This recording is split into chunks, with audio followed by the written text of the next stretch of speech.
شماست. راه بهشت و جهنم خود انتخاب بکنید. کنار شما هستن، یعنی پدر و مادر. والداک جنتک او نارک. این پدر و مادرن، یا بهشت شما یا جهنم شما. بهشت تو ان این اطاعتهما، اگر از اونها اطاعت کردید، فرمانبرداری و مهر و محبت از تو دیدن. و جهنم تو اگر نافرمانی اونها کردید. این اختیار به خود اونهاست که خود انتخاب بکنن. حتی من همین چند روز پیش یک شبکه نگاه میکردم، پدری گریه میکرد، نامه نوشته بود، سوال میکرد، گفت من معتادم. پدری معتاد. مبتلا شدم، تو خونه که میرم بچه هم تو سرم میذارم، میگه برو کثافت آشغال معتاد. دین همینو میگه. من اینو بگم اصلاح بکنم. مقام پدر بالاست. حالا این پدر ولو معتاد باشد مقامش محفوظه. تو حق بدرفتاری با او ندارید. اون مریضه. فرض کن پدر شما سرطان دارد، پدر شما دیابت دارد، مریض رو دستت افتاده، چه کارش میکنید؟ باید علاجش بکنید، رعایتش بکنید، محبتش بکنید، سعی بکنید نجات بدید. شما چقدر خرج میکنید که بچه تو عمل بکنه؟ همین پدر وقتی تو مریض میشی چقدر خرج میکنه؟ این سزاوار نیست با او این گونه لیاقت داره از شخصیت. حالا درست مریض بیمار، این بلا به سرش آمده، شما دیگر تو سر اون نکوبید، رعایتش بکنید، احترامش نگه بکنید. این وظیفه اولاد است. مادر باشد همینطور. پیغمبر میفرماید که نسبت به پدر و مادرها توصیه میکند، از مادر به پدر و بعد از پدر بگی الاقرب فالاقرب. هر که به شما نزدیکتر است صله ارحام و نسبت به او رعایت بکنید. حالا اینکه تو سرش بزنید دردی دوا نمیکند برای کسی. سیدنا عبدالله ابن عمر رضی الله عنه در کنار کعبه نشسته بودند در حق پدر و مادر.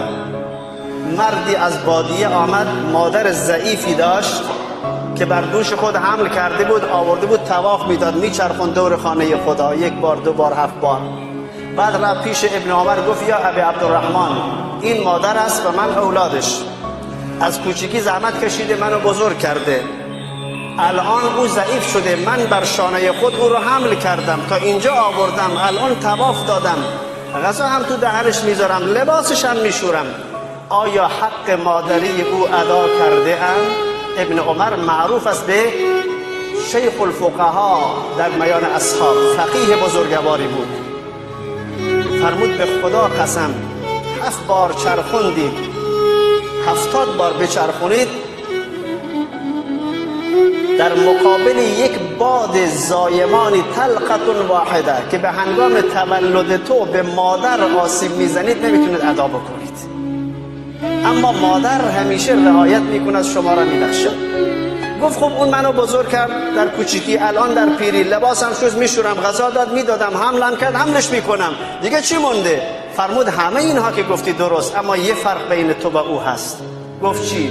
گفت زمانی که تو کوچک بودید بالای سرت مینشست، با عشق و علاقه بالای سرت مینشست، مریض بودید خواب میزد تا تو بخوابید، و بالای سر تو که می آمد وقتی تو بیمار بودید دست به دعا می شد، گریه می کرد نصف شب، خدایا نجاتش بده، خدایا حفظش کن، خدایا بزرگش کن.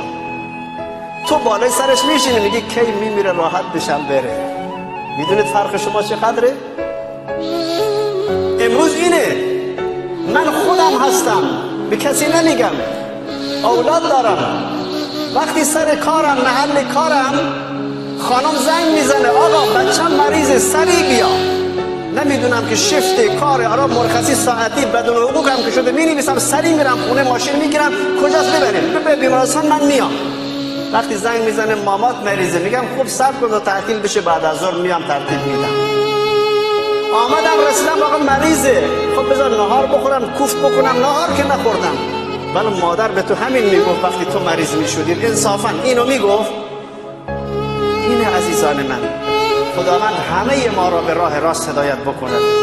خداوند به همه اولادان توفیق فرمانبرداری از خداوند عنایت بکند تا نسبت به پدر و مادر مهربان باشیم. خدایا پدران و مادران ما را بهشت با و نه جهنم ما قرار بده.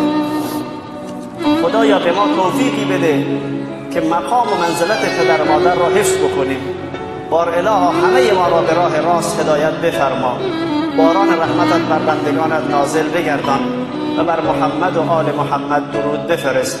اقول قولی هذا و استغفر الله العظیم لی و لکم فاستغفروه. ادعوا الله و انتم موقنون بالاجابه.